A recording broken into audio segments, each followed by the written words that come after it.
Uy, naantok na ako. Tulog na tayo, be. Tara na, naantok na rin ako. Uy, wait lang, bago kayo matulog. Alam niyo bang dating sementeryo itong bahay namin? Ano ba yan? Nananakot pa eh. Oo nga. Kaya madalas may nagpaparamdam talaga dito sa bahay, lalo na dito sa kwarto ko. Ba yan? Paano na kami matutulog niyan? Hindi, wag na kasi. Uy, te, tama na, natatakot Wag na kami. Nakasilip sa bintana. Uy, bewa! Charot lang, itong mga tong OA. Ang aga nyo naman kasi antokin. Niliteral nyo naman yung sleepover. Ano, matutulog na lang talaga tayo. Kaya nawala na yung antok ko sa pananakot mo. Manood ka tayo ng movie. Yung horror. Ang mahuli, hahabulin ang multo! Uy, wait lang! Play ko na yung movie ah. Oh my God. Yan na.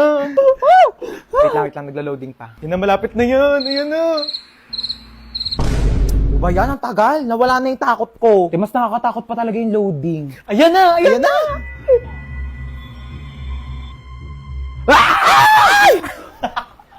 Wait nga lang, i-pause nyo muna. CR lang ako.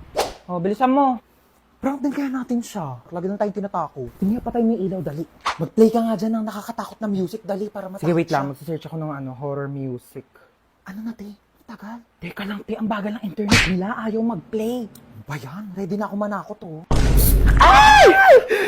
Ano, ako patatakutin nyo, ah. Papatay-patay pa kayo ng ilaw. Dami nyong alam. Te, ang hirap nyong iprangka. Napakabagal ng internet nyo. Ewan ko ba? Ang mahal-mahal kaya ng binabayaran namin dyan sa internet namin. Pero ang bagal talaga. Yung wifi na gamit namin, Vida Fiber. 888 pesos lang per month. May unlimited internet na kami na sobrang bilis. And up to 6 devices pa. Uy, sing! Vida Fiber din yung gamit namin sa bahay. Only internet talaga na abot kaya. Up to 35 Mbps ang speed. Tapos may libre pang Blast TV para sa mga Vida Fiber subscribers. Lo, sabihan ko nga rin sila mama na magpalit na kami ng internet. True.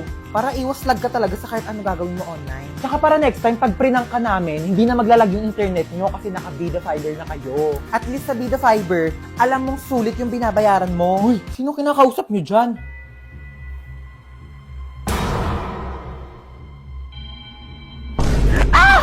Ay!